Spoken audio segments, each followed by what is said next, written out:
I believe every one of us would want to have a way of saving more, and the only way is to have some tips that can enable you to cut on some costs in every month so that you're able to put that money towards your saving goals. So today I've come up with a list, like 10 tips that I usually use in my life to enable me to save more and also reduce my debts. So if that is the kind of topic you like, please comment below so that we share more of the same. And if you're new here, my name is Sheila Arunga.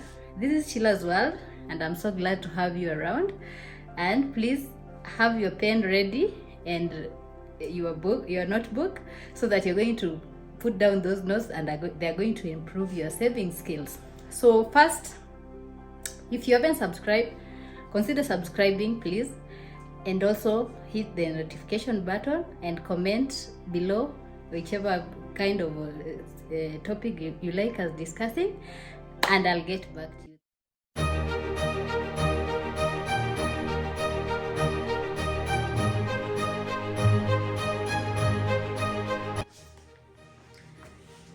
So now that we are ready with our saving goals for the year, I know most of us suffer from limited income.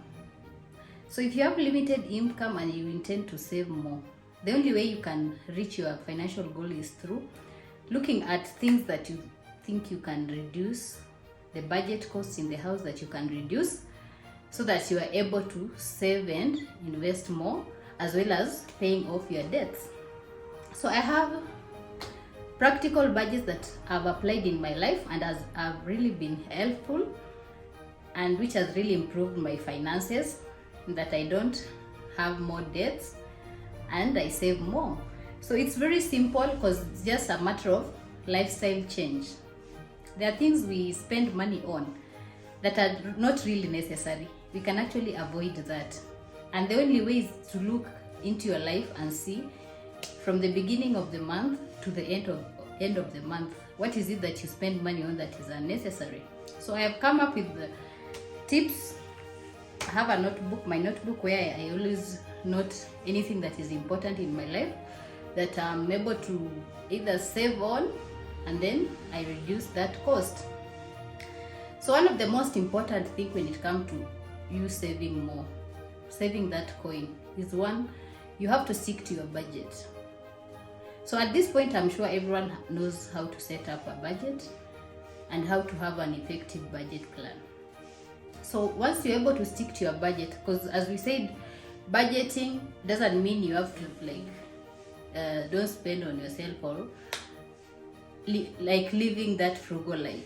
You can still budget and enjoy your life. So budgeting just means include even leisure and everything else, If you have a budget for eating out, just include it in that budget. So if you stick to that budget and don't go beyond it, you're going to save. So one of the ways of sticking to your budget is avoiding impulse buying. So for me, I believe in, I don't buy clothes all the time. I believe we have so many clothes that you bought and they're just stuck in your closet and you keep buying more and more. So this year, can you come up with a plan whereby no buying more clothes and get to wear the clothes that you've been stacking in your closet and save more money? Anytime you think you've seen a beautiful cloth that you want to buy, that amount, the equivalent amount, just send it to your savings account immediately. So that will make you save, like, let's say 4,000 or 5,000 a month. So it's very important to stick to your budget and avoid impulse buying. Another thing is only buy what you need, not once. Needs are important things that you cannot live without. So for example, food, and that is within your budget. So that is just still falls under if you stick to your budget, because I believe when you're setting your budget, you budgeted for food, you've budgeted for your savings and investments, you've budgeted for your emergencies. So that's all under budget. So another important thing that you can do when it comes to saving more in every month is if you can carry packed food to work, cook and pack your meal to work. That's very important, because you will avoid buying food every day, and that can help you send that money around. If your lunch is around 200 or 300 Kenyan shillings, you can easily send that towards your savings account, and by the end of the month you'll have saved a lot. So make the point of preparing your meals in advance so that you just carry them to work and minimize spending on lunch money. So another thing is when it comes to payments, don't always use cash so that you don't go beyond your budget. Pay for your daily payments, like when you're buying milk, bread and all that. It's important when you use cash, you're able to save more on credit transactions, like let's say mobile transaction. When you pay through M-Pesa, that is in Kenya, there are transaction fees that are charged, and there are a lot. In a day, if you do like 5 payments through your M-Pesa, you're going to spend, if you calculate the transaction amount, if you've never calculated how much transaction you use on every, how much fees it's charged on every transaction you do, please carry out just in a day, paying for something via M-Pesa, how much does it cost? You might find you use more than 100 shillings per day just for transaction fees. So the best thing is, make sure you use the bank application when you're doing payments. It's free. I'd rather do payments from your bank to either the shop or wherever you're buying things from, rather than using M-Pesa all the time. M-Pesa transactions are a bit expensive, so that will enable you to save a few coins there. Then another important point is, I think I've talked about that before, you cancel all the unnecessary subscriptions. They are not really unnecessary, but you might find you have subscriptions that you no longer use. Let's say, for example, for me, I found out that I've been paying for Netflix for a long time, but I'm not a movie person, or whenever I want to watch something, I prefer streaming from YouTube or any other site. So that means that yes, I have been paying monthly around 3,000, 4,000, around 1,500 Kenyan shillings for my Netflix monthly, but I wasn't using, and the kids are always in school. So you find every month I kept renewing and no one is using. Same with the DSTV. I stopped paying the DSTV and Netflix because with the news, we still stream news. So we no longer just sit before a TV watching DSTV for the news. So one of the ways that I managed to save more, this one I started last year, is by canceling such subscriptions that are not really helpful. So another point is, if you really want to continue with your subscriptions, there's a way you can share with friends and family. Like Netflix, you can share, think up to 3 people. So you can still enjoy it, but on a lower cost if you cost share. So that way will enable you'll be able to save a few shillings on subscriptions. So another point is, if you can learn to do some things at home, do it yourself.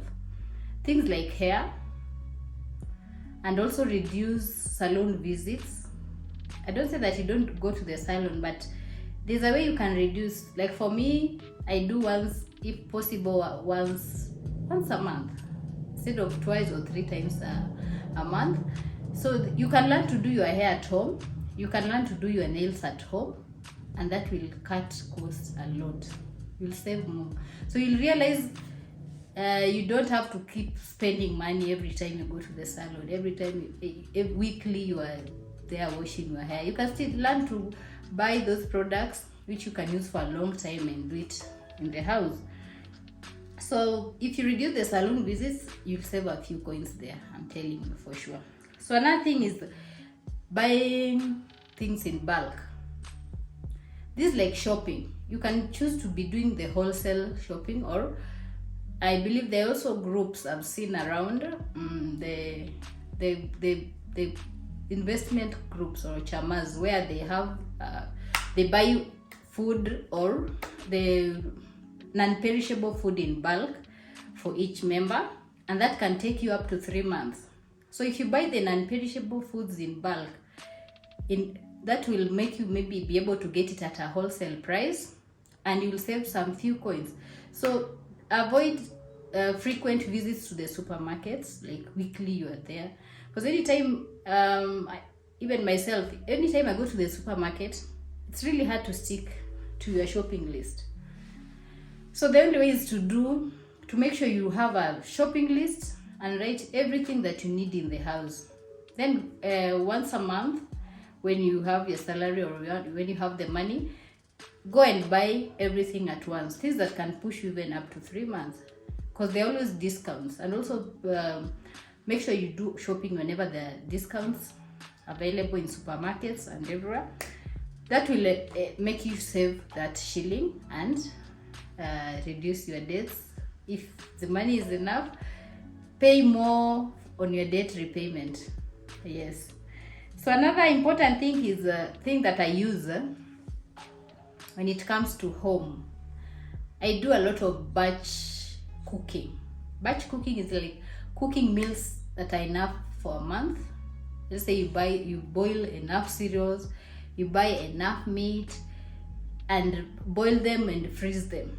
So that will make sure that you always have food in the house, and will reduce trips to the restaurants and eat outs and ordering all the time, which you tend to spend more.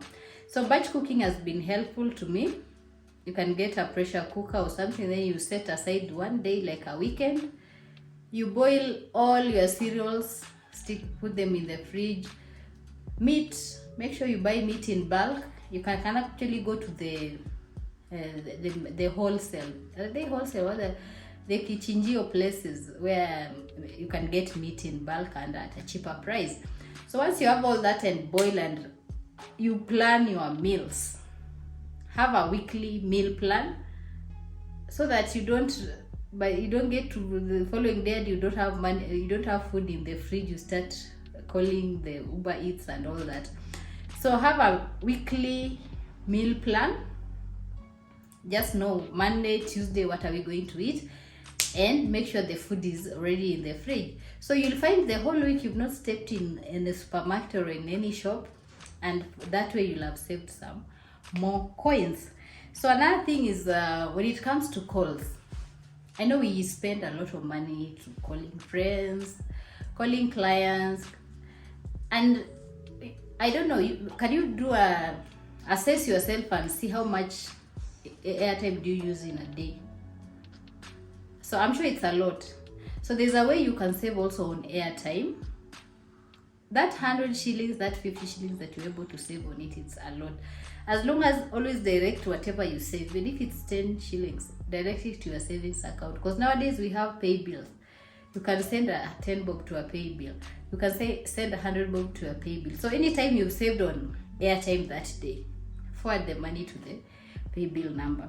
So one way of saving on airtime is doing more of WhatsApp calls. I know you're able to call your friends and family through WhatsApp, conferencing through WhatsApp and other means. So one of the ways is you lower your calling bills. So I think that's all for now. The tips are more, but I think I'll have another session one of these days so that we add more tips. But those are the main ones. If you stick to those ones, you're going to have a good year and more savings. And also don't forget, another point that I almost forgot is pay more towards your debts. Any more money that you have, if you are able to reduce your debts, assuming you have a loan, you've been doing monthly payments of, let's say, 10,000. Anytime you have an extra 5, add on it. It reduces on that debt and save you on that interest. So the saving on interest is one of increasing your saving. So I think that's all for today. I don't have much time now, but kindly comment below and tell me what you do in your life to enable for you to save more, and maybe we can learn from you as well. Thanks a lot for watching, and please, if you haven't subscribed, I still remind you, and leave a comment below and tell me what you think and what you'd want us to discuss more about money. So thank you a lot and have a good day.